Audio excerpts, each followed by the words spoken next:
Hello and welcome back to Thermixing with Donna. So this afternoon I have been doing a few different things on and off. I've been chatting to people in between as well. So I've not spent the whole afternoon meal prepping, but I've just done little bits of recipes on and off.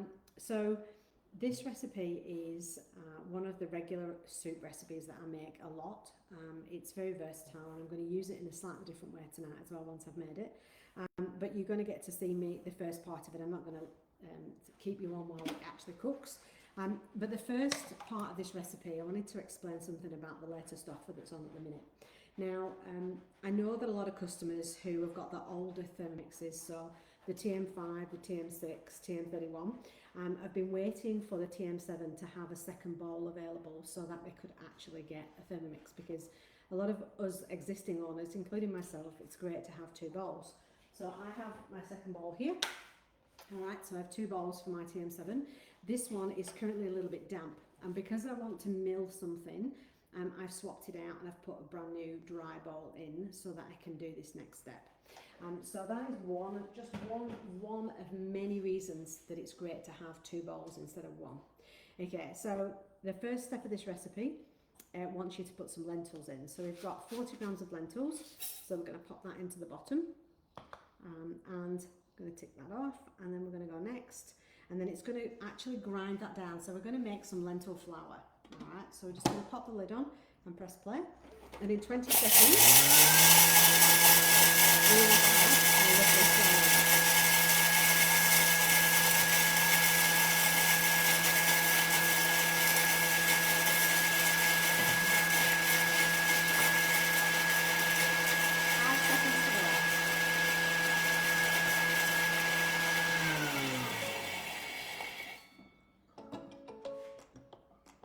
Alright, so we will have a look at our flour. Alright, so this is our lentil flour.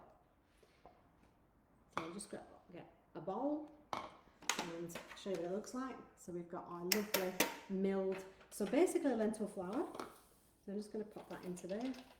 Give the bowl a bit of a shake, just get those last bits out. Alright.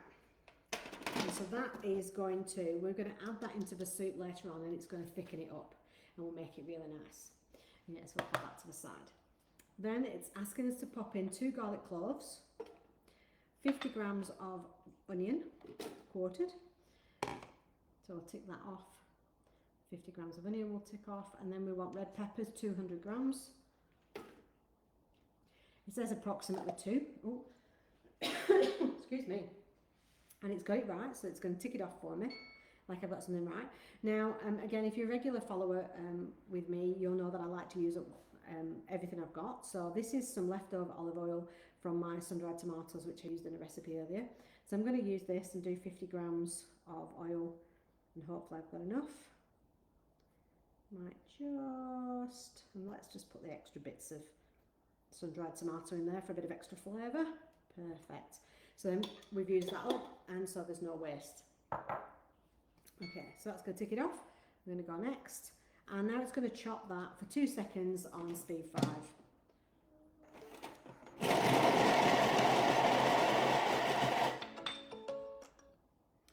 Okay, so it says scrape down the sides. There's my spatula.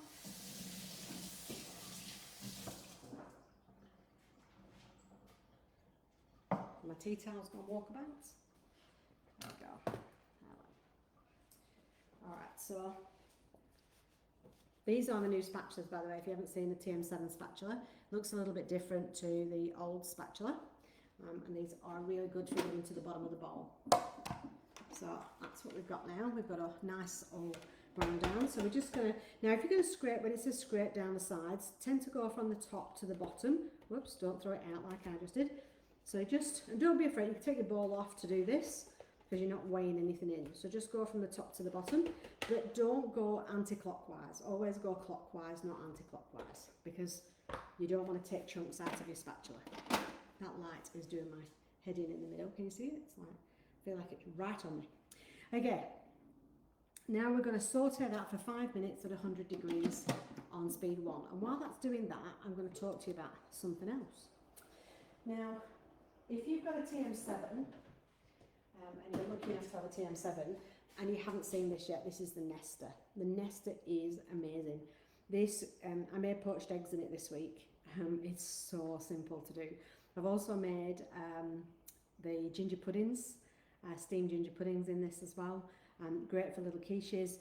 One of the consultants in my team had posted the other morning that was a great idea, and I thought it was a brilliant idea, was to do a poached eggs, and while she's doing her poached eggs, she put some vegetables in the other ones and steamed the vegetables at the same time, so she could have the vegetables with the poached eggs, which I thought was really good.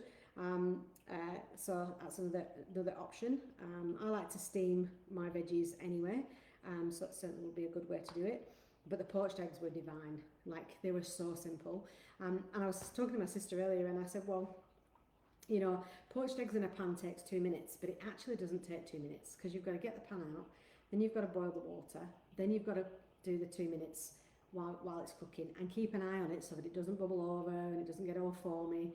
Whereas this way, you can put it in, put it on, leave it, and it will ding your mobile phone when it's ready. I just think that is just technology at its finest. So easy. Really does help to keep things moving, especially when you've got busy lives, and we've all got busy lives, right? I know I do. I never stop. So yeah, these were a game changer for me. And the ginger puddings, I'm going to have to make those ginger puddings again because those ginger puddings were delicious, and they again were super easy to make. And it did make 8. I think they lasted us 2 days, if that. And they were a bit like, they were almost like a cupcake really in the sponginess of them. So you could just eat them. You didn't have to have the sauce on them. Obviously you can make the sauce with it because you make that afterwards in the bottom, but oh, they were so good. Now I don't know if you probably won't be able to hear this because it does generally block out the sound, but it's at 90 degrees now and it's sauteing quite well. So it's going to 100 and it's still got 2 minutes and 45 seconds to go. So the other thing I'll talk about while that's going is the next recipe that I'm going to do after this one is a pesto. So I've got my basil out here. So all I'm going to do, I normally use basil from my garden, but unfortunately the basil is not at its best at the moment in the garden.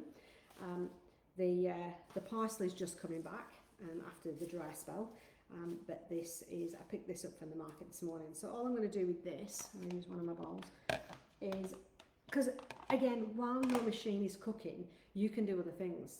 So I could be unloading the dishwasher, I could be stacking the dishwasher, I could be washing up, I could be wiping it round, tidying up. All the things you can do when you don't have to be hands-on cooking. This is one of the best features of the Thermomix. It gives you that time back. And time is money, you know. So a Thermomix is an investment. But if you invest in the Thermomix, it will invest in you and it will give you some delicious restaurant quality meals at a fraction of the time and also a fraction of the cost of what it would cost you if you were to go to the restaurant too, because these days everything is expensive. So all I'm going to do with this is I'm just taking off all the leaves for this pesto, and to be honest, if the stalks are quite soft, I would put those in as well, but the ones that, if you don't want any woody stalks, and basil, if you don't take the tops off the flowers, your basil will go quite woody in its stems. So that's just a little tip for you. So I've got a lot of this to do, so I'll be at this for some time while I get my pesto ready. Because I need 80 grams of basil leaves. So 80 grams is quite a lot. In fact, I think I only had just over 100 with the stalks. So I think we probably will be just around that 80 gram mark, if not just below it. But it'll still make an amazing pesto. I've just got 38 seconds to go. Not quite enough time for me to do all of my basil, but we'll keep going. So I'd love to know if you are watching me, I'd love to know what you're having for dinner, or what you've had for dinner, if you've already had it, and what kind of things you're looking to make in your Thermomix this week. I know that I've got a few things planned, and if you watched my YouTube video that I did yesterday on meal planning, you'll see a few of those that I had planned in.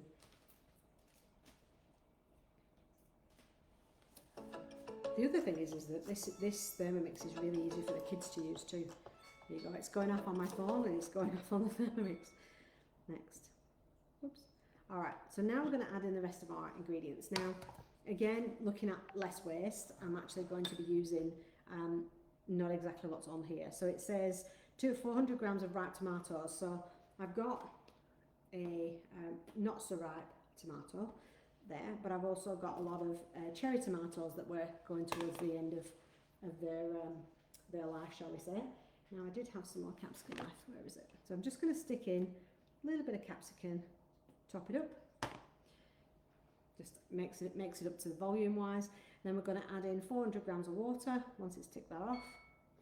So near it. There we go, 400 grams of water. And then we're going to put in our vegetable stock paste. Now, if you haven't made vegetable stock paste yet, you really need to make your veggie stock paste. It's used in everything, from using it with rice when you're cooking rice, to mashed potato, pasta, all of the main recipes use the veggie stock paste. I need to make some more, so I will be doing that on a video very soon, because I've literally, that's my last teaspoon that I've put in there. So I'll take that off. And then it says reserve ground lentils, so we're going to put the lentils in that will thicken it up. We'll take that off. And then it's got fine sea salt, so we're going to get our sea salt, which is in here. Now, if you haven't got one of these are amazing. They used to sell them in the mix shop, but they don't anymore.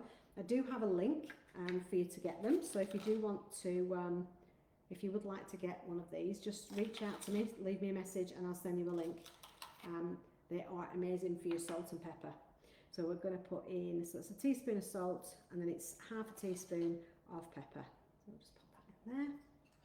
And then this just cradles, it sits inside. If I can get it in the right way. There we go, and it sits inside like that. So you've got your spoon on hand all the time, and it's protected. It has a little magnet on it as well, so it keeps it together.